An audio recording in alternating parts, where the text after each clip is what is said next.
ఈరోజు మన దగ్గర ఉన్నటువంటి మన ముందున్నటువంటి ఇంకొక విశిష్టమైనటువంటి వ్యక్తి, ఈయన ఆంధ్రప్రదేశ్ రాష్ట్ర నీటిపారుదల శాఖలో పనిచేశారు. నీటిపారుదల శాఖలో ఆనవాయితీ ఏంటంటే 5% కరప్షన్ ఎవరు కూడా పెద్ద. ఆ కాలంలో మా నాన్నగారికి కాళోజీ నారాయణరావు గారు క్లాస్మేట్, తర్వాత పివి నరసింహారావు గారు 4 ఎప్పుడైతే ఇండిపెండెన్స్ డిక్లేర్ చేశారో ఈ పరిటాల ఊరు నిజాం కిందే ఉండిపోయింది. నిజాం కింద ఉండడం మూలాన అందులో నైజాము కింద ఉండి చాలా దమననీతి ఉండేది. అసలు హోమ్ అన్నీ పెట్టుకొని అన్ని రకాలుగా చేసి శిస్తు కూడా ఇండియన్ యూనియన్కు కట్టడం మొదలుపెట్టారు. అప్పుడు న్యాచురల్గా నిజాం వాజ్ వెరీ వచ్చలో మా నాన్నగారు ఎంత సన్నగా ఉండేవారంటే ఆ రోజుల్లో ఆ కింద పడుతున్నారు పరుపు. నా పై ఆఫీసర్లు కానీ వారెవరు నేనంటే పెద్దగా, నేను 5 ఏళ్ళ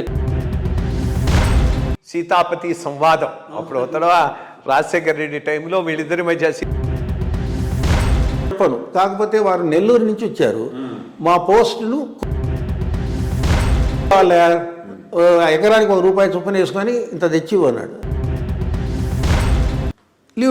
లీవ్ ఇవ్వండి లేదా ట్రాన్స్ఫర్ చేయండి, అక్కడ ఉండి డబ్బులు చేయడం మాత్రం జరిగే పని కాదు అని చెప్పిన తర్వాత ఏమనుకున్నాడు, ఆయన భార్య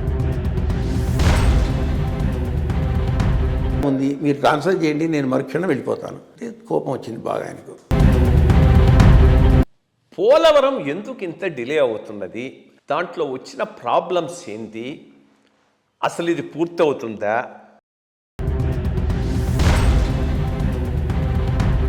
దాంట్లో ఏం జరిగిందంటే అది ప్రాజెక్ట్ అండి, దాని కింద ఇంకేమీ ప్రాజెక్ట్ లేదు. సబ్మర్జెన్స్ ఉంది. సబ్మర్జెన్స్ ఖమ్మంలో దాదాపుగా 200 విలేజెస్. పెద్ద ప్రాజెక్ట్ అండి ఇది. ఒకటి చాలా పెద్ద ప్రాజెక్టు. రెండవది ఏమిటంటే చాలా ఉపయోగాలు రాష్ట్రానికి జరుగుతాయి. తప్పకుండా పోలవరం ప్రాజెక్టును ఎప్పటికీ పూర్తి చేయక తప్పదు. ప్రాబ్లం లో ఫ్లా లేదు. ఈ ప్రాజెక్టు గురించి ఒక రాజకీయ నాయకుడి కామెంట్లు ఏంటంటే, నదులు గోదావరి తర్వాత కృష్ణా రివర్ రెండేమో తెలంగాణ ప్రాంతం గుండా పోతున్నా కూడా అవి కింద నుంచి పోతున్నాయి. తెలంగాణలో నీళ్ళు ఇవ్వాలంటే డ్యామ్